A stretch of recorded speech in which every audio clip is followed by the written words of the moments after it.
जय हिंद साथियों, मैं हर्षानंद आप सभी के सामने डिफेंस सेक्टर का इंग्लिश का सिलेबस लेकर के हाजिर हूं, जहां पर हम लोग इंग्लिश बिल्कुल जीरो लेवल से हीरो लेवल तक पढ़ाई करेंगे। ठीक है, जीरो टू हीरो। आप देख सकते हैं basics of parts of speech. पहला जो मैं आपको करवा रहा हूं, बेसिक्स लेक्चर 1 है आपका, बिल्कुल आज से ही स्टार्ट हो रहा है। लेक्चर 1 है basics of parts of speech, मतलब किस तरीके से हम पार्ट्स ऑफ स्पीच को पहचानेंगे। ठीक है, सबसे पहले हम बात करते हैं कि पार्ट्स ऑफ स्पीच होता क्या है। बाकी सारा सिलेबस का इंट्रोडक्शन हो चुका है, देख लीजिएगा। जिन बच्चों ने नहीं देखा है, पहले देखिएगा कि सिलेबस क्या क्या है आपका, फिर पूरा सिलेबस यहां से आपका पढ़ाई शुरू होता है। तो यहां से वीडियो मिस नहीं करना है, नोटिफिकेशन का बेल आइकन को दबा देना है, ताकि जैसे ही वीडियो जाए आपको नोटिफिकेशन मिल जाए और आप एकदम रेडी रहें इसको पढ़ लेने के लिए। ठीक है, तो इस बात का ध्यान रखते हुए आज का क्लास शुरू करते हैं। क्लास लेकर हरि का नाम। ठीक है, और 100% सफल होंगे। जय श्री राम। चलिए आते हैं। पहला क्लास है आपका फॉर श्योर सक्सेस। ये तो आप जानते ही हैं कि किसी भी एग्जाम के लिए, एनडीए हो, चाहे सीडीएस हो, एफ कैट हो, नेवी हो, एयरफोर्स हो, या कोई भी गवर्नमेंट एग्जाम हो, इंग्लिश एबीसीडी थोड़ी बदल जाएगा, चीजें तो वही रहनी है ना। तो जीरो लेवल से है, जिन जिन बच्चों को सीखना है उस तक शेयर करो, ठोको शेयर, दनादन ठोको शेयर। ठीक है ना, इसका ध्यान रखना है। चलिए, तो हमारा चैनल है, कौन सा है? श्योर 60 गुरुकुल डिफेंस एकेडमी है। श्योर 60 तो हमारा पेरेंट कंपनी है, गुरुकुल डिफेंस एकेडमी है बेसिक। ठीक है ना, तो ध्यान रखें। Learn English with Harshanand. Parts of speech जैसे कि आप जानते हैं, एक बार अगर जिनको नहीं पता दोबारा जान लें। पार्ट्स ऑफ स्पीच क्या होता है? स्पीच का मतलब क्या होता है? जो हम बोल रहे हैं, है ना। स्पीच मतलब भाषण होता है, बोलते हैं बेसिकली। तो जो कुछ भी हम बोलते हैं उसमें कितने तरह के शब्द इस्तेमाल होते हैं, उसी को पार्ट्स ऑफ, कितने तरह के शब्द इस्तेमाल होते हैं, कितने तरह के होते होंगे। तो इसको कैटेगरी में बांटा गया, किसी भी पर्सन के स्पीच को ना कैटेगरी में बांटा गया। तो क्या कैटेगरी में बांटा गया? जब निकाला लोगों ने तो सेम सेम कैटेगराइजेशन हुआ। तो देखा गया कि जो हम बोलते हैं उसमें कुछ जो शब्द हैं वो नाउन हैं, कुछ जो शब्द हैं वो वर्ब हैं, कुछ जो शब्द हैं एडजेक्टिव हैं, कुछ जो शब्द हैं एडवर्ब हैं, कुछ जो शब्द हैं कंजंक्शन है, प्रीपोजिशन है। समझ पा रहे हैं? प्रोनाउन है, इंटरजेक्शन है। तो ये जो 8 प्रकार के आपको वर्ड्स मिले, ये कैटेगराइजेशन करने के बाद मिले, और इसी को लोगों ने क्या कह दिया? पार्ट्स ऑफ स्पीच कह दिया। ठीक ना। तो अब इन्हीं को एक एक करके, सबसे पहले तो पहचानोगे, नहीं तो सीखोगे उसका यूज कैसे। यूज ही तो सीखना है। तो एक एक करके इन वर्ड्स का हम यूज सीखने वाले हैं, लेकिन उससे पहले इन सब को पहचानना जरूरी है। आप लैब में चले गए, ठीक है, आपको खूब पता है, पढ़े लिखे हैं आप। ठीक है, आपको कहा गया, आप जानते हैं कि हाइड्रोजन में, ये क्लोरीन में अगर HCl मिला दें या HCl में क्लोरीन गैस मिला दें तो क्या बन जाएगा? नमक बन जाएगा। खूब जानते हैं, लैब में एंट्री किए, आप पहचान ही नहीं पा रहे हैं कि क्लोरीन कहां है, HCl कहां है। तो ज्ञान किसी काम का है? बिल्कुल किसी काम का नहीं है। तो आपको पहचानना तो पड़ेगा ना पहले। You need to identify all these words separately. Getting my point? तो इसीलिए जरूरी क्या है, बीच बीच से शुरू कर लेते हैं, सोचते हैं कि इंग्लिश बढ़िया हो जाएगा, थोड़ा पढ़ते हैं, आगे चलते हैं, फिर टाइटा फिस। बिना पिलर के दीवार खड़ा कर लिए ना, बिना पिलर के, बिना नींव के अगर आप दीवार खड़ा करोगे तो होगा क्या? थोड़ा दूर अच्छा लगेगा, सुंदर लगेगा, जैसी लोड आएगा ध्वस्त, एक भी तूफान नहीं झेल पाएगा। तो बेसिक से इसीलिए जरूरी है, जीरो टू हीरो लेवल जरूरी है, एकदम जीरो टू हीरो लेवल जरूरी है। बात समझ में आया कि नहीं समझ में आया? चलिए, तो वही काम हम करने लग रहे हैं। तो ये आप समझ पाए पार्ट्स ऑफ स्पीच क्या होता है। अब इनको पहचानना सीखते हैं। तो पार्ट्स ऑफ स्पीच में जो पहला वर्ड हमने आपको दिखाया वो नाउन है। तो नाउन क्या होता है भाई? बताओ क्या होता है? चलो कोई बात नहीं, समझ। कहते हैं एनीथिंग इज कॉल्ड नाउन। क्या बोलते हैं? एनीथिंग इज कॉल्ड किसी भी चीज। अब कई एक सारे डेफिनेशन आए हैं, जैसे जैसे इवॉल्व होता है ग्रामर वैसे वैसे डेफिनेशन। पुराने जमाने में हम लोग पढ़े थे, क्या पढ़े थे? Noun is the name of a person, place, animal और थिंग, ऐसे करके आया। उसके बाद धीरे धीरे लोगों ने समझा कि जैसे बायोलॉजी में आप पढ़े होंगे कि कोई भी चीज है वो थिंग ही तो है, चाहे लिविंग थिंग है, नॉन लिविंग थिंग है, तो लिविंग को भी थिंग ही बोलते हैं, नॉन लिविंग को भी थिंग ही बोलते हैं। तो आखिरकार दोनों तो थिंग ही है ना। तो इसलिए इंग्लिश वाले भी चेंज कर दिए। क्या चेंज कर दिए? एनीथिंग इज कॉल्ड नाउन, किसी भी चीज को नाउन कहते हैं। जैसे बायोलॉजी चेंज हुआ वैसे इंग्लिश चेंज हुआ, बायोलॉजी से मिला करके कंपेयर करके। समझ में आया कि नहीं समझ में आया? तो डेफिनेशन क्या लिया? Anything is called noun. और फिर इंग्लिश वाले लिटरेचर वाले देखे कि बायोलॉजी में क्या होता है, हर चीज का नोमेनक्लेचर होता है, हर चीज का एक अलग नाम है। नोमेनक्लेचर मतलब नामकरण होता है। तो इसलिए एक और डिफिनेशन नया चलने लगा है, नेम्स आर कॉल्ड नाउन। क्या बोलते हैं? Names are called noun. नाम को ही संज्ञा कहते हैं, बस बात खत्म हो गया। किसी भी चीज का जरूरत नहीं रहा, थिंग विंग भी खत्म। तो समय समय के हिसाब से डेफिनेशन चेंज होता रहा, उससे मतलब नहीं। मतलब क्या है आगे समझते। बेसिकली आप समझ पाए कि नाउन क्या होता है। जैसे पेन है, पेपर है। एक बात ध्यान रखना, ये टेंजिबल इनटेंजिबल दोनों हो सकता है। It can be tangible, it can be intangible. अब बोलोगे भाई टेंजिबल और इनटेंजिबल सर क्या है? तो टेंजिबल वह चीज है जिसे हम देख सकते हैं, can be seen, can be seen. Intangible वह चीज है जिसे हम देख नहीं सकते हैं, कांट बी सीन और टच्ड। तो ये सारे नाउन तो हैं। जैसे हमारे अंदर ईमानदारी है कि बेईमानी है, आप देख सकते हो मेरे अंदर की ईमानदारी बेईमानी नहीं ना, तो ये इनटेंजिबल है। ये पेन है, ये देख सकते हो ना कि ये कलम है, हाँ कि ना? तो ये क्या है? टेंजिबल है। तो दो तरीके के हो गए, टेंजिबल। तो सब की बात करेंगे इसमें, है ना? आइए देखते हैं कि सबसे पहले हम समझ पाए कि नाउन क्या होता है, एग्जांपल्स देख पाए। अब हम आगे बात करते हैं कि नाउन को पहचानेंगे कैसे। How we will identify noun. क्या? How we will identify noun, हम नाउन को कैसे पहचानेंगे, इसके ऊपर चर्चा करने वाले हैं। ठीक है, तो with the help of article. सबसे पहला रूल क्या है? आर्टिकल के मदद। अब ये मत कह देना कि आर्टिकल नहीं पता है। बेसिक का मतलब ये थोड़ी है कि आर्टिकल नहीं पता होगा, 100% पता होगा। बोलो ना हाँ कि ना। जब भी वीडियो देखो कमेंट करते रहना यस सर, पता है ना? बहुत बढ़िया। तो आर्टिकल क्या होता है? पॉलिटी वाला आर्टिकल नहीं, आर्टिकल 376, आर्टिकल 370। ये आर्टिकल हमारा क्या है इंग्लिश में? A N the. पॉलिटी के लफड़ा फड़ा में पढ़ना नहीं है, अपना इंग्लिश बढ़िया है। 3 ही आर्टिकल हैं। ठीक है, जीएस में गए, पॉलिटी में गए, दिमाग खराब, पता नहीं कितने 400 कितने आर्टिकल है, 500 आर्टिकल है, लगे रहो आर्टिकल। आर्टिकल में ही उलझ करके पूरा देख रहे हैं, सिस्टम ही एकदम इधर है उधर हो गया। कोई बात नहीं, वो आर्टिकल का भी अपना महत्व है, हमारे आर्टिकल का अपना महत्व है। ए एंड द हमारा आर्टिकल है अंग्रेजी का, दैट्स इट। ठीक है, तो article is what? A and the. A and the article है। तो हम कहते हैं कि with the help of article, जहां कहीं भी आर्टिकल आपको दिखाई दे, याद रखना कि आर्टिकल के बाद अगर कोई वर्ड आपको दिखे जस्ट बाद, ठीक है, तो ये नाउन हो। ध्यान रखना, ये वर्ड क्या होगा? नाउन हो। जैसे अगर मैं कहूं द पेन, द बुक, या मैं कहूं अ बॉय,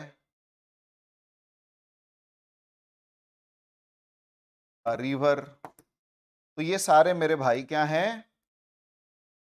ये क्या है? नाउन है, ये नाउन है, ये नाउन है, ये नाउन है। पहचान लेंगे। एक बात और, इसके इसमें थोड़ा सा एक कॉम्प्लिकेशन आएगा। अब इसी चीज को अगर कहीं लिख दिया हो a good book, a good boy, तो ये मत समझ लेना कि दोनों नाउन है। ये बाद में हम चर्चा करने वाले हैं वैसे कि नाउन और आर्टिकल के बीच में ना, आर्टिकल और नाउन के बीच में जो वर्ड होता है वो विशेषण होता है। This one is what? Adjective. This one is what? Adjective है। ये क्या है? बोलो। एडजेक्टिव है। ठीक ना? तो ये ध्यान, इसको छोड़ के आर्टिकल के बाद अगर सिंगल वर्ड है तो 100% नाउन है, इसमें there is no if and but this concept. Is it clear? चलो कुछ क्वेश्चन देख लेते हैं जैसे एग्जाम्पल ही देख ही लिए, क्वेश्चंस हैं ये, वे क्वेश्चन है जो डिफेंस के या किसी भी एग्जाम में पूछे गए हैं, ठीक है ना, किसी भी एग्जाम में पूछे गए हैं। तो क्वेश्चन नंबर 1 है, क्या है कि identify the noun indicated by the definite article. अब आर्टिकल में डेफिनिट आर्टिकल क्या होता है देखना, ए एन को इनडेफिनिट बोलते, क्या बोलते हैं, इनडेफिनिट, और द को हम क्या बोलते हैं, डेफिनिट। क्योंकि द बॉय कहने का मतलब निश्चित लड़के की बात होती है, इसीलिए the is what, definite article. A और an is what, indefinite article, ठीक है। तो आपको क्वेश्चन में पूछा है कि identify the noun indicated by the definite article in the sentence. Sentence क्या है, the committee reached a consensus quickly. अब इसमें दो आर्टिकल है, देखो, एक ये वाला आर्टिकल है और दूसरा ये वाला आर्टिकल, इसीलिए पूछा है क्वेश्चन में स्पष्ट रूप से। अब आपको पता है कि इनडेफिनिट आर्टिकल कौन है, ए एन है, डेफिनिट आर्टिकल कौन है, द है। तो क्वेश्चन है कि डेफिनिट आर्टिकल के बाद वाले नाउन को पहचानो। अब आर्टिकल नहीं पहचानेगा तो नाउन नहीं पहचान में आएगा उस बच्चे को। तो डेफिनिट आर्टिकल अपने को पता है, committee is our correct answer, ठीक है। ए गलत, रिज्ड है, बी सही, क्विकली अलग वर्ड है, ए अलग वर्ड। तो आपका आंसर क्या हुआ इसमें, बी हुआ। सबका ठीक है, वेरी गुड, कमेंट करना है आंसर्स। क्वेश्चन नंबर 2 पे आ जाओ। Which word is a noun because it follows an definite indefinite article. अब जो सेंटेंस दिया हुआ है इसमें कहता है कि इसमें से कौन सा वर्ड जो है नाउन है, इनडेफिनिट आर्टिकल के वजह से। इंडेफिनिट आर्टिकल के बाद आने वाला वर्ड कौन सा वर्ड नाउन है, ये क्वेश्चन कहना चाह रहा है, ये पूछ रहा है, ठीक ना। अब बताओ क्या होगा, क्या होगा, the soldier received an award. देखो द सोल्जर ये तो डेफिनिट है और एन अवार्ड इनडेफिनिट है। इनडेफिनिट आर्टिकल का पूछा है ना, इनडेफिनिट आर्टिकल, तो क्या होगा आंसर, बोलो, ए होगा, बी होगा, सी होगा या डी होगा। ऑब्वियस सी बात है, सी होगा, अवार्ड होगा। बोलो हाँ कि ना, बहुत बढ़िया, 100% कर। अगले क्वेश्चन पे आ जाओ। क्वेश्चन कहता है कि in the phrase a resounding victory, एक जो फ्रेज है ये रिसाउंडिंग विक्ट्री है, which word is the noun. अभी समझाया था, मैं समझाया था ना, बोलो हाँ कि ना। अब बताओ क्या होगा इसका आंसर, यू हैव 3 सेकेंड्स, चलो बताओ भाई क्या होगा। अभी बताया था, जैसे अभी हम पढ़े थे अ गुड बॉय, याद है। तो अभी मैं समझाया कि देखो अ गुड बॉय के बाद 2 वर्ड आया है, तो ये आखिरी वर्ड वाला नाउन होगा, ये नाउन है, और बीच वाला नाउन नहीं बोलते इसको, तो हम क्या बोलते हैं, दिस वन इज एडजेक्टिव बोलते हैं, एडजेक्टिव, क्या बोलते हैं, एडजेक्टिव। अब यहां देखो अ रिसाउंडिंग विक्ट्री, इसमें कौन वाला वर्ड नाउन है, which word is noun here, the phrase. हाँ बहुत बढ़िया, victory is the correct answer, is your correct answer. कोई दिक्कत, एनी डाउट। चलो आगे के क्वेश्चन की तरफ देखते हैं। क्वेश्चन नंबर नेक्स्ट कहता है कि choose the part of the sentence containing a noun mark bye an article. इस सेंटेंस में एक वैसा पार्ट चुनना है जो नाउन है और जिसके पहले आर्टिकल का पहचान दिया है, he bought an umbrella for the monsoon. Option है, अब यहां पर अपने को देखो 2 आर्टिकल मिल रहे हैं, एन, एन के बाद क्या है, अम्ब्रेला, ये नाउन है, और यहां है द के बाद क्या है, मॉनसून, तो ये भी नाउन है। लेकिन ऑप्शन के हिसाब से आपको चलना है ना, समझ में आया कि नहीं समझ में आया। ऑप्शन देखो, 2 नाउन तो हमने पहचान लिए, लेकिन ऑप्शन में क्या कौन सा दिया है, कीबोर्ड, ये तो है नहीं, एन अम्ब्रेला ये है, फोर द नहीं है, अम्ब्रेला फोर नहीं, अम्ब्रेला फोर नहीं है, एन अम्ब्रेला है, आर्टिकल के साथ वाले को नाउन मानेंगे। बोलो हाँ कि ना, बहुत बढ़िया, सही है सबका, गजब, बहुत बढ़िया।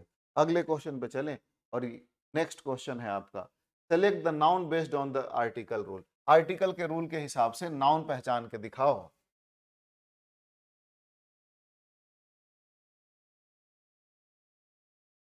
क्या आंसर होगा,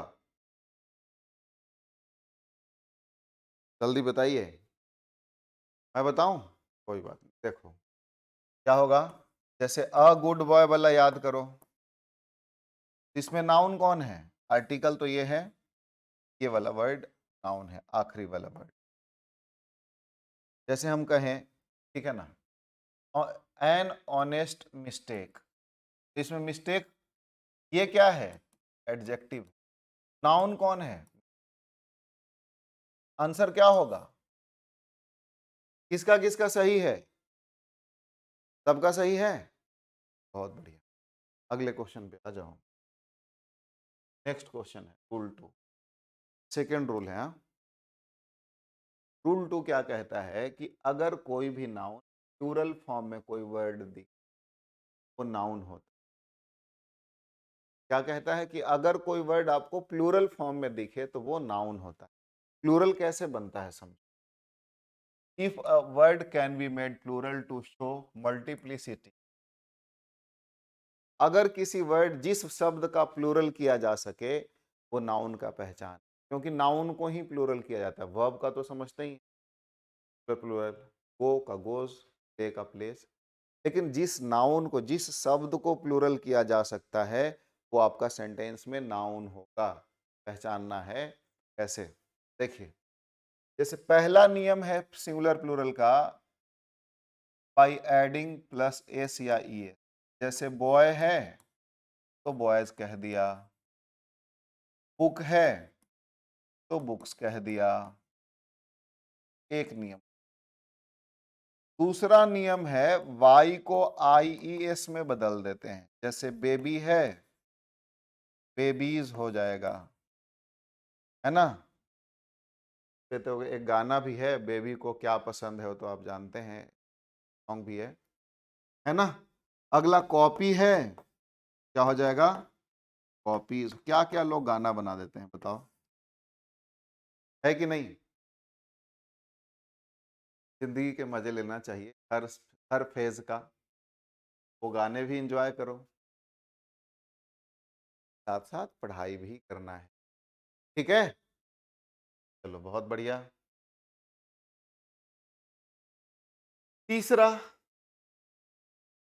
रूल क्या है, अगर आखिरी में एफ या एफ ई है तो इसको वी एस में बदल करके, जैसे वाइफ है क्या हो जाएगा इसका, वाइफ्स। लाइफ है क्या हो जाएगा, लाइव्स। तो ये समझ पा रहे हैं, इस तरीके के जो वर्ड दिखेंगे आपको समझना है कि वो नाउन है। फोर्थ नियम है आपका,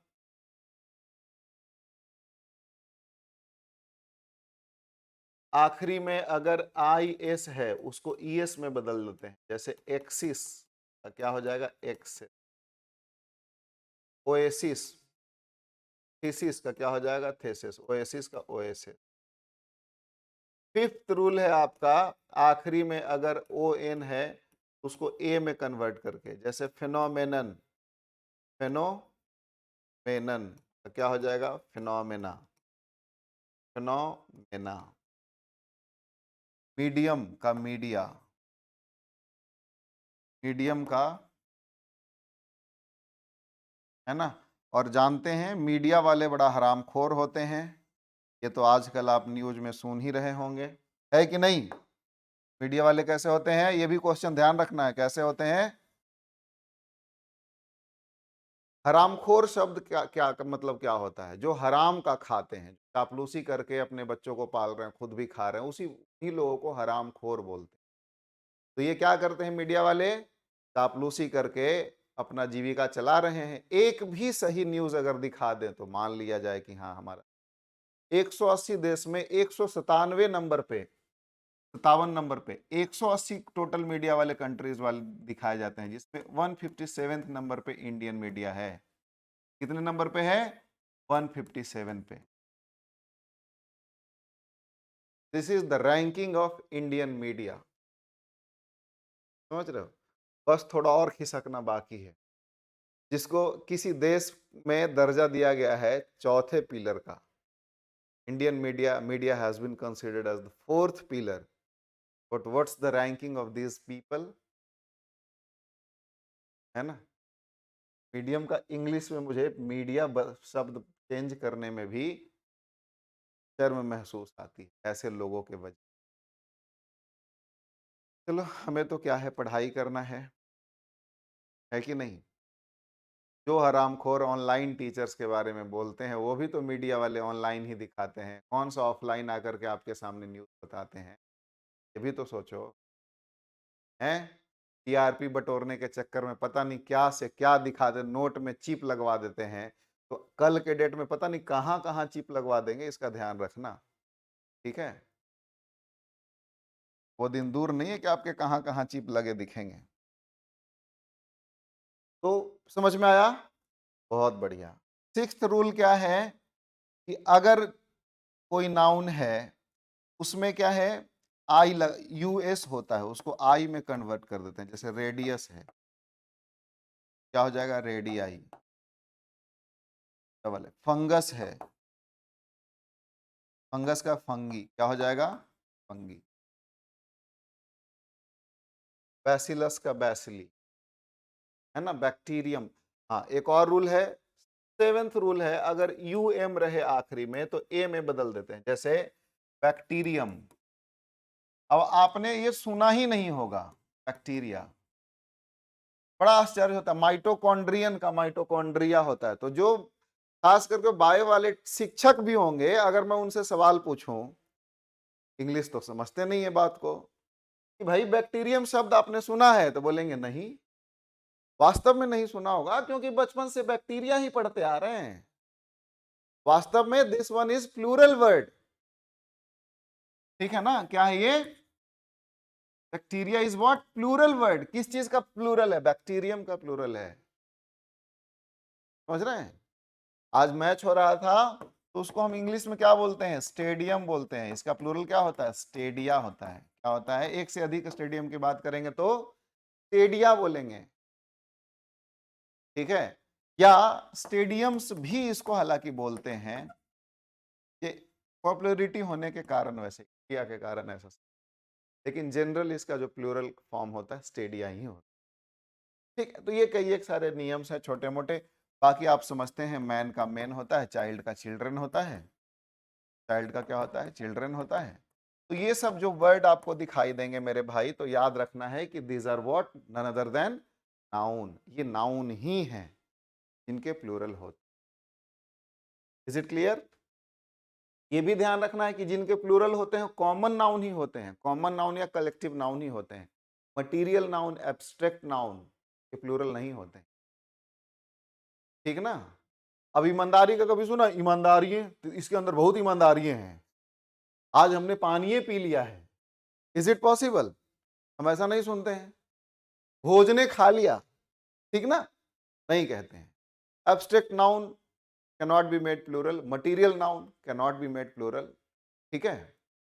अब जैसे राम है तो राम का राम्स भी नहीं कहते हैं। Proper noun cannot be made, वो सिंगल ही होता है, वो एक ही होता है। जैसे रावण कहता था ना, अहम एको द्वितीयो नास्ति न भूतो न भविष्यति, मैं एक ही हूं, न भूत में मेरे जैसा था न भविष्य में होगा। तो वैसा ही बात है, हम सब एक ही हैं। प्रॉपर नाउन जो भी होता है एक ही होता है, तो सिर्फ रावण के स्टेटमेंट नहीं है, हर कोई एक ही है। आपके जैसा व्यक्ति बनाने के बाद भगवान ने वो साचा ही तोड़ दिया।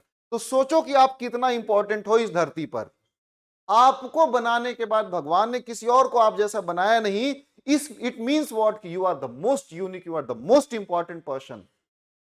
और कितना हम लोग हीन भावना से कभी कभी ग्रसित हो जाते हैं यार, बोलते हैं भगवान चपरासी भी बना देते तो बड़ा कृपा हो रहा। अरे काहे की चपरासी बना देते, बोलो सम्राट बनने के लिए पैदा हुए हो, इंस्पेक्टर बनने के लिए पैदा हुए हो, चपरासी पे अटक गए। हट।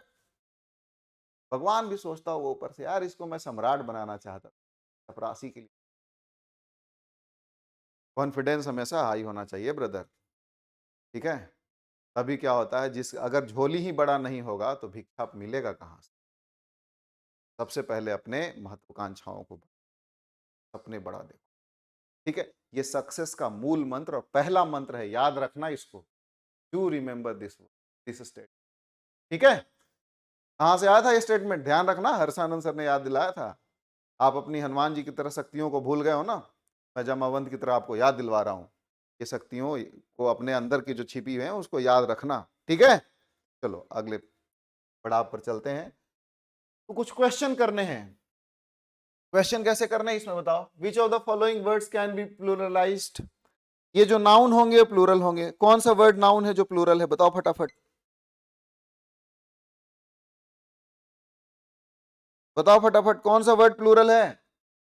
ब्यूटीफुल नहीं, फेनोमेनन, अभी समझाया था, फेनोमेनन इज प्लूरल, ये नाउन है, बहुत बढ़िया है, एक्सीलेंट आंसर। अगला question, identify the plural noun in the sentence. The technicians repaired the broken switches. जल्दी से बताओ, क्या रिपेयर्ड है, ब्रोकन है, स्विचेज है, द है, कौन सा आंसर होगा। कम ऑन, फटाफट बताना है, कॉन्सेप्ट समझा चुका हूं, बहुत बढ़िया। इसमें तो दो है, टेक्नीशियंस भी है और आखिरी में एस लगा है, ईएस लगा है, लेकिन ऑप्शन में क्या है, स्विचेज है। C is your correct answer, ठीक है। अगले क्वेश्चन की तरफ आ जाओ। क्वेश्चन नंबर नेक्स्ट क्या कहता है, she which word acts as a noun because of its take yes or yes. She packed several boxes for the relocation. Plural noun पूछ रहा है, पैक्ड है, सेवरल है, बॉक्सेस है, रिलोकेशन है, कौन सा नाउन प्लूरल है ऐसे इसके कारण, जल्दी बताओ। बहुत बढ़िया, बॉक्स है, C is your correct answer. अगले क्वेश्चन पे आ जाओ फटाक से। Question number next, the criteria noun is based on its plural form. इनमें से कौन सा नाउन प्लूरल है, प्लूरल नाउन को पहचानना है। The criteria for the NDA selection were strict, क्या होगा, which is the correct option, जल्दी बताओ, कम ऑन। स्ट्रिक्ट है, वर है, फोर है, क्राइटेरिया है, क्राइटेरिया है ना, अभी समझे थे, क्राइटेरियन। क्राइटेरियन का प्लूरल क्या होता है, क्राइटेरिया। जैसे फेनोमेनन का प्लूरल क्या होता है, फेनोमेनन का प्लूरल क्या होता है, फेनोमेना, फेनोमेना होता है ना। उसी तरीके से क्राइटेरियन का प्लूरल क्या होता है, क्राइटेरिया। इज इट क्लियर, चलो बहुत बढ़िया। अगले क्वेश्चन पे आ जाओ। Which of this can take es suffix to become plural noun। इनमें से कौन से के बाद में es लगा के प्लूरल बना सकते हैं। स्विफ्टली, ये तो ly लगा है।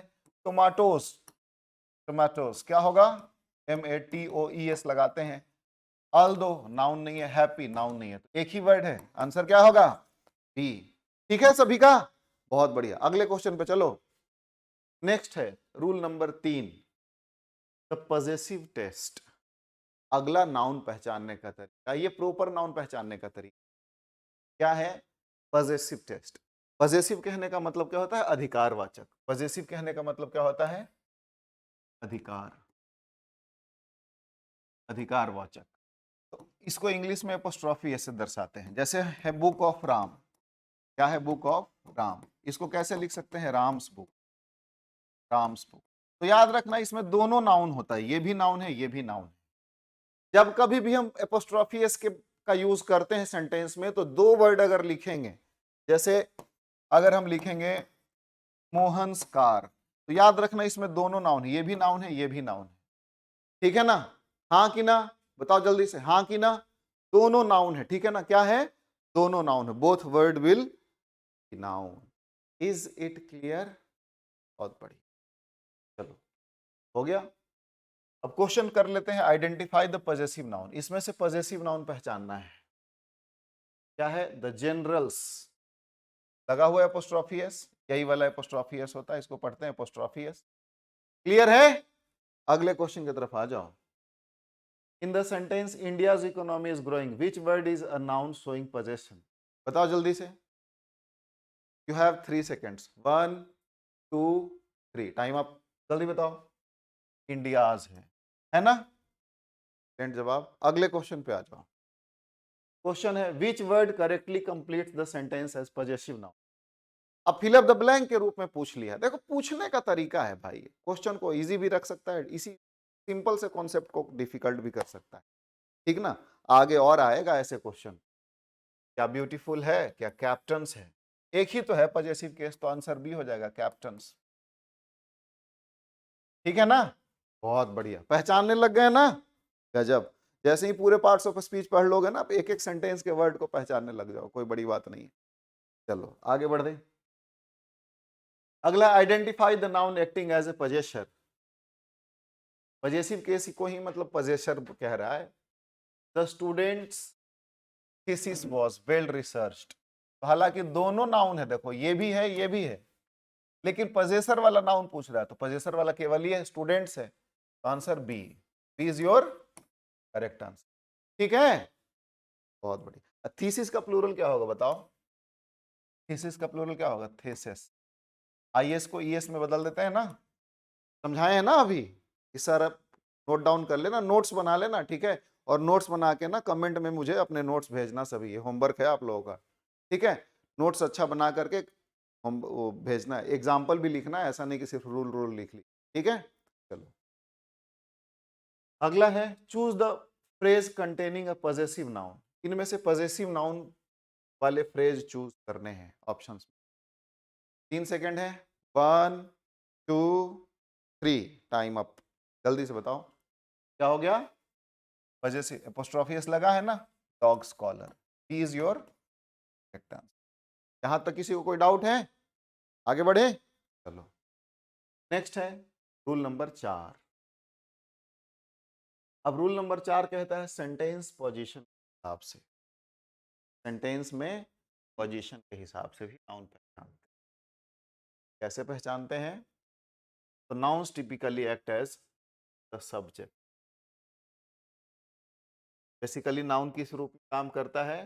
सब्जेक्ट। सब्जेक्ट क्या होता है? डूइंग द एक्शन और द ऑब्जेक्ट रिसीविंग द, ठीक है? इसके लिए आपको ध्यान में रखना होगा कि नॉर्मल 9 मतलब जनरल जो सेंटेंस का स्ट्रक्चर है, बहुत कुछ धीरे धीरे इसमें पढ़ने में आ जाएगा। सेंटेंस का जो बेसिक स्ट्रक्चर है, सेंटेंस क्या होता है? सब्जेक्ट होता है प्लस वर्ब होता है, और वर्ब के बाद कोई जरूरी नहीं है कि ऑब्जेक्ट ही लगे, ठीक है ना? याद रखना, वर्ब के बाद कोई जरूरी नहीं है कि ऑब्जेक्ट लगे। ऑब्जेक्ट हो भी सकता है और अदर वर्ड्स भी हो, अदर वर्ड्स, कोई जरूरी नहीं है कि ऑब्जेक्ट, लेकिन वर्ब के पहले वाला सब्जेक्ट होता ही होता, यही डूअर ऑफ एक्शन। एक नियम तो ये हो गया। दूसरा नियम याद रखना, किसी भी प्रेपोजिशन के बाद, किसी भी प्रेपोजिशन का ऑब्जेक्ट होता है अपना, प्रीपोजिशन के बाद जो वर्ड आपको दिखाई देगा, आंख बंद करके उसको नाउन कह देना, बोल देना क्या है ये? नाउन है। ये रूल आगे भी बता दूंगा अलग से, तो पहले तो यहाँ याद रख लेना है कि सब्जेक्ट क्या होता है। अच्छा, ऑब्जेक्ट पता करने का तरीका भी है। वर्ब के बाद व्हाट या हुम से पूछ लेंगे क्वेश्चन तो ऑब्जेक्ट मिल जाएगा, लेकिन अभी उतना डीप में जाना नहीं है, फिलहाल सिंपल सिंपल ध्यान रखना है कि वर्ब के पहले सब्जेक्ट, वर्ब के बाद अगर कोई नाउन आया हो तो ऑब्जेक्ट, ठीक है? या ऑब्जेक्ट आया हो तो नाउन है, वाइस एवर। चलो पहचान के दिखाओ क्या है। क्वेश्चन है इसमें, identify the noun acting as subject, subject के रूप में जो काम कर रहा है। वर्ब क्या है इसमें? इज रिक्वायर्ड वर्ब है। देखो पूरा आप धीरे धीरे सेंटेंस आपको पहचानने में आएगा। तो इसके पहले वाले वर्ड को हम सब्जेक्ट कह लिए थे, और इसके बाद देखो प्रीपोजिशन आ गया है, क्या ऑब्जेक्ट नहीं। समझ में आया कि नहीं समझ में? बोलिए हाँ कि ना। इसमें से क्या होगा? इंड्योरेंस आंसर, कोई दिक्कत नहीं। अगला क्वेश्चन करके दिखा, चलो इसको करो सभी बच्चे। नारायण नारायण।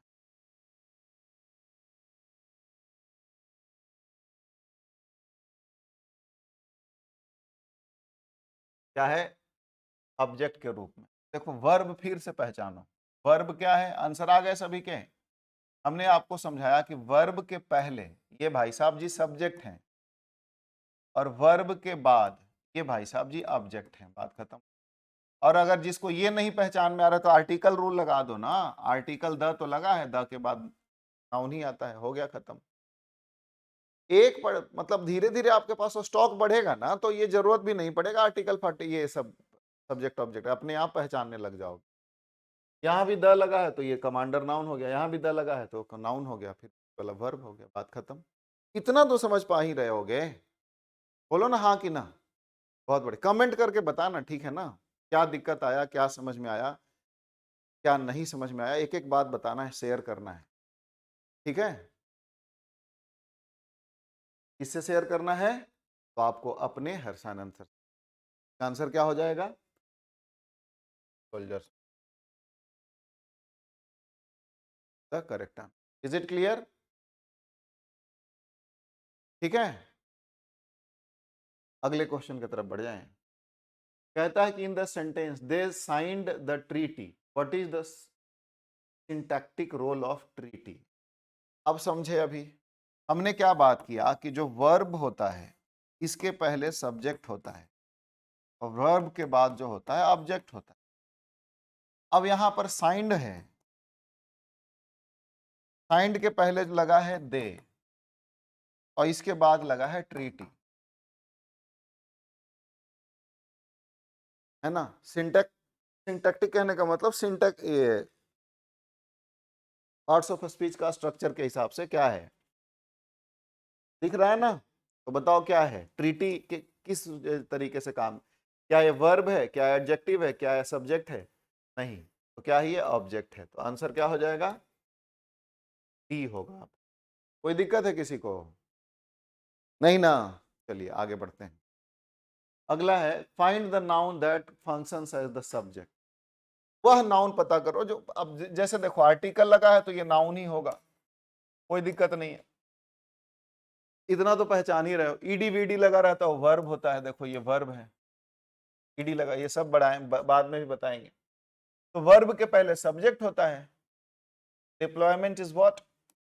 डिप्लॉयमेंट मतलब होता है तैनात करना। तो कम से कम इतना तो पहचानने लगे है कि सेंटेंस है, एक सेंटेंस में कहाँ वर्ब है, कहाँ सब्जेक्ट है, नाउन है, नाउन है, वर्ब है, नाउन है, वर्ब है ना। बेसिक बेसिक आपका ऑलमोस्ट क्लियर होने लग रहा है। और आगे बढ़ते हैं, थोड़ा लेंदी सेंटेंसेस पे काम करेंगे, ठीक है ना। विच word is the object of the preposition? दस अभी समझाए थे कि प्रीपोजिशन के बाद ऑब्जेक्ट होता है, तो इसमें प्रीपोजिशन ढूंढो।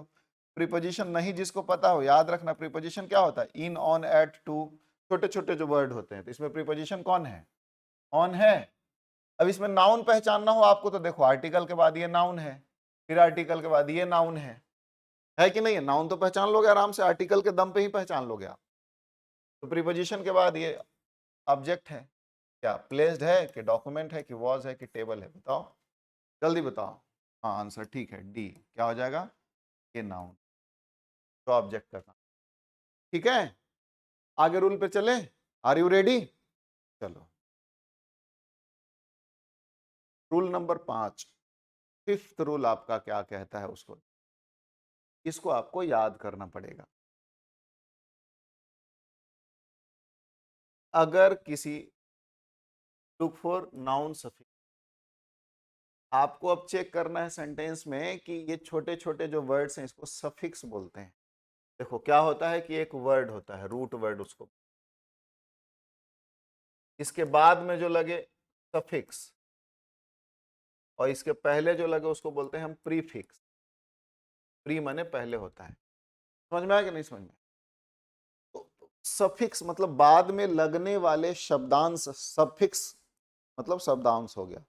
तो शब्द का अंश है, शब्दांश के आधार पे हम पहचान लेंगे कि ये शब्द नाउन है कि क्या, नाउन है कि एडजेक्टिव है कि वर्ब है, ये भी पहचान, सारे वर्ड में हम बात करेंगे इसकी।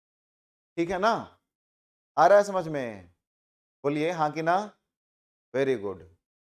तो अब क्या होगा, अब जैसे पहला नंबर का है, पहला नंबर में क्या है, अगर आखिरी में टी आई ओ एन चाहे एस आई ओ एन लगा रहे तो इसका मतलब हम समझ लेंगे कि वो नाउन है। तो जैसे क्या, इंफॉर्मेशन है, डिसीजन है, हो गया। दूसरा, अगर आखिरी में एम ई एन टी लगा रहेगा तो समझ लेना है कि नाउन है। उदाहरण के लिए गवर्नमेंट हो गया, इंजॉयमेंट हो गया। ठीक है। तीसरा क्या है कि अगर आखिरी में एन ई डबल एस लगा रहे तो नाउन है, हैप्पीनेस हो गया, डार्कनेस हो गया, एग्जांपल्स। कोई दिक्कत? फोर्थ क्या है अगर आखिरी में टी बाई लगा रहे तो नाउन है, जैसे आइडेंटिटी हो गया, क्रिएटिविटी हो गया, सेलिब्रिटी हो गया, है ना, एक्टिविटी हो गया, बहुत सारे वर्ड हैं ऐसे, तो दो एग्जांपल रखें। फिफ्थ क्या है कि अगर किसी वर्ब में ई आर चाहे ओ आर लगा दो, कि वर्ब प्लस ई आर चाहे ओ आर लगा दो तो ये नाउन बन जाता है, याद रखना। जैसे टीच में लगा दो तो टीचर बन गया, एक्ट में लगा दो तो एक्टर बन गया, पेंट में लगा दो तो पेंटर बन जाएगा, डॉक्टर में देख तो आखिरी में ओ आर लगा है, सिंग में लगा दो तो सिंगर बन गया, प्ले में लगा दो तो प्लेयर बन गया, रन में लगा दो तो रनर बन गया, ठीक है, बैट में लगा दो तो बैटर हो गया, बैट्समैन भी वैसे बोलते। चलो, सिक्स्थ सफिक्स आपका है हुड है, जिस वर्ड के आखिरी में हुड लगा रहेगा वो भी नाउन है, जैसे क्या है, चाइल्ड में लगा दो हुड, नेबरहुड, ठीक। सेवेंथ है आई एस एम लगा करके नाउन बना देते हैं, जैसे कैपिटलिज्म, हेरोइज्म, कोई दिक्कत, आई एस एम लगा करके, टेररिज्म, नेशनलिज्म, समझ रहे हैं। अगला है एट्थ में ए जी ई लगा के नाउन बना देते हैं, जैसे एडेज, पोस्टेज, वेस्टेज, ये भी नाउन है, इसको भी ध्यान रखना। नाइन्थ है कि आर वाई लगा रहे तो नाउन है, जैसे ब्रेवरी, क्रॉकरी। और टेंथ भी एक और याद रख लेना कि अगर आखिरी में सी ई लगा रहे तो भी नाउन है, जैसे प्रैक्टिस, एडवाइस, डिवाइस, ठीक है ना। तो ये 10 सफिक्स आपको याद रखने पड़ेंगे, फिर से एक बार मेरे साथ रिपीट करो।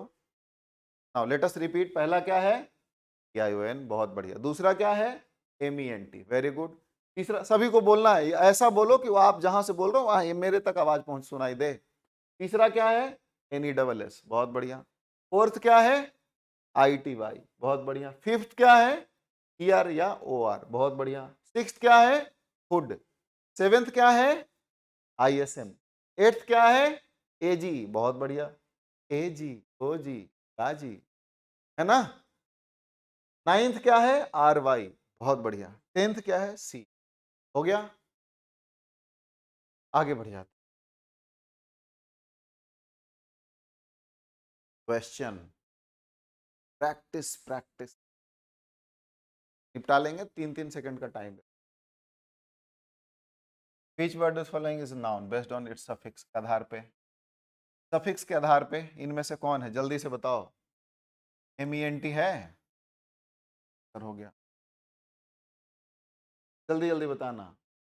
Identify the noun in the sentence, is dedication to the regiment, absolute. कितने नाउन है, TION है और MENT है, दो नाउन मिले हमें। अब इन ऑप्शंस में देखते हैं, एक ही ऑप्शन रहेगा ना, दोनों तो रहेगा नहीं, TION वाला है। हो गया आंसर, बहुत बढ़िया। अगला क्वेश्चन पे आ जाओ। सफिक्स कुछ ऐसा ऐड करके इसको नाउन बनाना है, क्रूएल। क्रूएल माने क्या होता है, विशेषण है।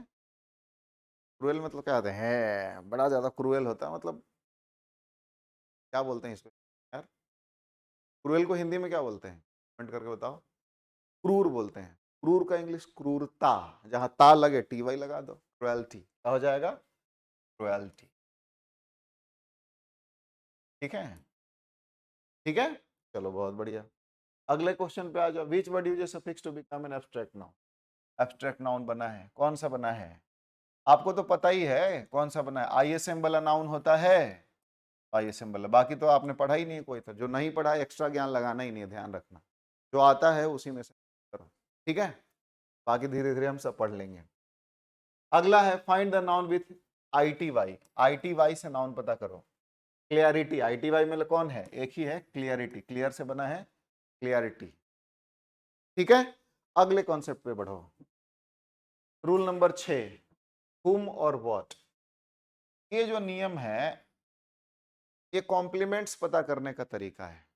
जैसे if a word answers who और what, the context of the sentence is a noun. जैसे राम इज अ डॉक्टर, अब इसमें कौन कौन नाउन है? तो हु इज अ डॉक्टर, अगर यहां से पढ़ के क्वेश्चन करोगे तो आएगा राम, तो ये नाउन है। तो राम इज व्हाट, यहां से क्वेश्चन करोगे तो व्हाट का आंसर ये नाउन है। समझ में आया? ये हु का आंसर है, ये व्हाट का आंसर है, तो दोनों नाउन है। तो हु और व्हाट से क्वेश्चन अगर यहां से करोगे तो सब्जेक्ट मिल जाएगा, इधर से करोगे तो कॉम्प्लीमेंट मिल जाएगा। ध्यान रखना है। ठीक, इस आधार पे कुछ क्वेश्चन करके देख लेते हैं। Apply the what test, what test बना के, जैसे honesty is the best policy, what is the best policy, तो ऑनेस्टी। जल्दी बताओ, जल्दी बताओ क्या हो जाएगा, आंसर क्या होगा? Honesty is the best policy, ये आंसर। अगला question, apply the who test to find the noun. The pilot landed safely, who landed safely, कौन सेफली लैंड किया? तो आंसर है द पायलट। क्या हो जाएगा? Pilot is the noun. ठीक है, अगले क्वेश्चन पे आ जाओ। Ask what did he show to find the noun. The cadet showed immense bravery. What did the cadet show, क्या क्वेश्चन पूछना है? What did the he show, मतलब उसने क्या दर्शाया, किसने? तो कैडेट ने। तो कैडेट ने क्या दर्शाया? व्हाट। हु शोड, तो द कैडेट, कैडेट भी नाउन है, लेकिन आंसर व्हाट का लेना है क्योंकि क्वेश्चन में है। तो व्हाट डिड ही शो, तो ब्रेवरी, ये नाउन है कि नहीं है बताओ? इसमें आंसर क्या हो जाएगा? बी। ठीक ना, अगले क्वेश्चन पे आओ। क्वेश्चन कहता है आस्क व्हाट इज एसेंशियल, फिर व्हाट से क्वेश्चन लेना है to find the noun. Discipline is essential for survival, तो व्हाट इज एसेंशियल, क्या है एसेंशियल सर्वाइवल के लिए? व्हाट का आंसर क्या है? डिसिप्लिन, आंसर क्या हो जाएगा? सी। कोई दिक्कत है? अगले क्वेश्चन पे आ जाओ। Apply who test to find the noun. Architect design the new headquarters, who design the new quarter, किसने बनाया है? हु मतलब कौन होता है, कौन बनाया है? आंसर बताओ जल्दी से। आर्किटेक्ट बनाया है, तो आर्किटेक्ट नाउन हो गया। तो इतने सारे तरीके बता दिए, किसी भी सेंटेंस में एक बार इसको पढ़ना, नोट्स बनाना, डाउट होगा दोबारा वीडियो देखना, ठीक है? उसके बाद फिर भी कोई डाउट रहे तो मेरे से संपर्क करना, मैं इंस्टा पे अवेलेबल हूँ, व्हाट्सएप ये फेसबुक पे अवेलेबल हूँ, कहीं भी संपर्क करना, कोई डाउट रहेगा तो हम क्लियर करेंगे। अपने इसी चैनल पे कमेंट कर दो तब भी मैं क्लियर, ठीक है? चलो, और भी रहते हैं। आखिरी है प्रीपोजिशन, ये समझा ही चुका हूँ। क्या समझाया था कि प्रीपोजिशन के बाद अगर कोई वर्ड आए तो याद रखना कि ये नाउन होता है। प्रीपोजिशन का ऑब्जेक्ट होता है, नाउन होता है। प्रीपोजिशन क्या होता है? जैसे टू हो गया, फोर हो गया, ऑन हो गया, इन हो गया, एट हो गया, बिटवीन हो गया, विथ हो गया, अमंग हो गया, अपॉन हो गया, ये सब प्रीपोजिशन है। इन सब के बाद ऑफ हो गया। तो इन सब के बाद अगर कोई आपको वर्ड दिखे तो याद रख लेना कि वो नाउन है, बात खत्म हो गया। दिस इज द लास्ट, है ना, नाउन का एक चैप्टर हम कर लिया आज। पार्ट्स ऑफ स्पीच का पहला भाग की लेक्चर 1 में नाउन को पहचानना सीख गए। में एक दो क्वेश्चन होंगे। तो global warming is the gradual heating of earth climate driven by human activity. तो इसमें कहता है कि जो अंडरलाइंड वर्ड है वो क्या है, कैसे पता चलेगा? बाई है प्रीपोजिशन, बाई के बाद आपको पता है ह्यूमन एक्टिविटी, नाउन है, बात खत्म। और ह्यूमन इसमें एडजेक्टिव का काम कर रहा होता है, ये नाउन है। अगर अलग अलग पूछता तो, पूरा पूछ रहा है तो नाउन बता देना, ठीक है? चलो, अगला क्वेश्चन है कि these actions release greenhouse gases, these actions release greenhouse gases which trap the sun's heat in the, ये भी पढ़े हो ना, देखो ये भी पढ़ा हुआ है आपका, पिछले वाले क्वेश्चन में भी, सॉरी पिछले वाले क्वेश्चन में भी आप ये पढ़े हुए थे। अर्थ क्लाइमेट, ये सब के सब देखो, अब आपको साफ साफ दिख रहा होगा कितना समझदारी आ गया आपके अंदर, है कि नहीं है? यही तो कह रहा था कि जैसे जैसे चैप्टर खत्म हो ना, गजब बन जाओगे एकदम, हीरो लेवल का तक का हिसाब आ जाएगा आपका। लेकिन क्वेश्चन वो नहीं है, क्वेश्चन पूछ रहा है कि एटमॉस्फेयर क्या है इसमें। इन के बाद क्या होता है? प्रीपोजिशन के बाद नाउन होता है, नाउन है इस parts of speech, B answer होगा, ठीक है? आखिरी क्वेश्चन है शायद, रिड्यूसिंग आवर रिलायंस ऑन, फिर ऑन के बाद क्या है? फॉसिल फ्यूल, ये भी नाउन है मेरे, केवल फॉसिल्स पूछता तो एडजेक्टिव होता, फ्यूल्स तो नाउन है, दोनों कंबाइन पूछ रहा है तो वो भी नाउन ही है। ठीक है, तो आज के लिए बस इतना ही। उम्मीद करता हूं कि ये वीडियो आपको खूब खूब समझ में आया, मजा आया होगा क्लास में, है ना। तो इस वीडियो को ज्यादा से ज्यादा शेयर करें, आपका सपोर्ट का जरूरत भी है, क्योंकि मेरे भाई एक शिक्षक का एनर्जी तभी आता है निकल करके जब क्या होता है कि ये वीडियो बच्चों द्वारा ज़्यादा पसंद किया जाता है, ज़्यादा शेयर किया जाता है और कम से कम 2, 4, 5 लाख, 10 लाख सब्सक्राइबर हो। तो अभी हमारा चैनल स्टार्ट ही हुआ है, मुश्किल से शतक पुरने वाला है सब्सक्राइबर्स का, ठीक है? तो हमारा रिक्वेस्ट है, देखो हाथ जोड़ के रिक्वेस्ट है, इसको शेयर करो, शेयर ठोको, शेयर एकदम तड़ातड़, ठीक है ना? समझ में आया? माता रानी कहते हैं ना कि क्या उसको बोलते हैं, गुरु दक्षिणा समझ के, जैसे आप पढ़ रहे हो तो आपका कर्म है ये कि गुरु दक्षिणा के रूप में क्या करना है, चैनल को शेयर करना है, रातों रात इसको मिलियंस तक पहुंचाना आपकी जिम्मेदारी है। हमारा तो काम है भाई पढ़ाना, ठीक है, और आपसे कहना, आपको आशीर्वाद देना, आपके लिए दुआएं करना, और एक बात और कि आपको रिक्वेस्ट भी करना कि ज़्यादा से ज़्यादा शेयर। मिलते हैं फिर अगले क्लास में। नारायण नारायण सभी। हेलो।